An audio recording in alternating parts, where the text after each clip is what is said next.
ما هو كده كده هتسمع شرح وحل احياء، امال هتعمل ايه يعني في ثانويه عامه؟ ازيك يا ولا؟ عامل ايه؟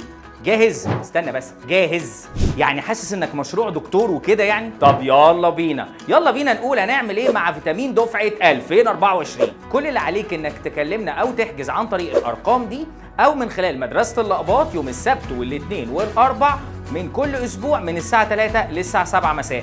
وتعالى بقى اقول لك هنشتغل ازاي على مشروع الدكتور سوا. اول حاجه المحاضرات 2 كل اسبوع، فيهم كل الفيتامينات اللي هتحتاجها علشان نساعد على نمو الدكتور بتاعنا ونخليه مستعد لامتحان الاسبوع اللي على الجزء اللي شرحناه وحلينا عليه، وتحل لك كده امتحان جزء لطيف على كل محاضره، حاجه خفيفه كده ورايقه تربط لك كل اللي سمعته، وده اجباري يا دكتوره ما فيهوش اعذار. تاني حاجه عشان الفيتامين يشتغل لازم انت كمان تشتغل معانا، هنشتغل مع بعض من 5 كتب خارجيه. استنى ما تقلقش، انا مش هسحلك فيهم، هساعدك واجمع لك اهم الافكار اللي في كل كتاب واشيل لك المتكرر عشان تشوف الزبد وتاخد الجرعه اللي انت محتاجها. بس ندخل بقى على كلام الكبار، وده تحدي بيني وبينك، هشوفك هتنجز قد ايه من بنك الاسئله لاكتر من 10000 سؤال، وهتحل كام نموذج من الشوامل اللي على كل باب. اصل انا مش هستنى للمراجعه عشان اقدم لك الوجبه كامله، لكن هنبني مع بعض من اول يوم. لكن ما تخافش، مش هخليك تدور وتطلع على الرابع على طول، هناخدها واحده واحده ونمشي وندور ورا كل معلومه. مش بقول لك فيتامين بس مش اي فيتامين، ده فيتامين بيطلع تنانين. تقدر تسال عن تفاصيل الحجز او تحجز من خلال الارقام والتفاصيل اللي موجوده معاك في البوست. سلام.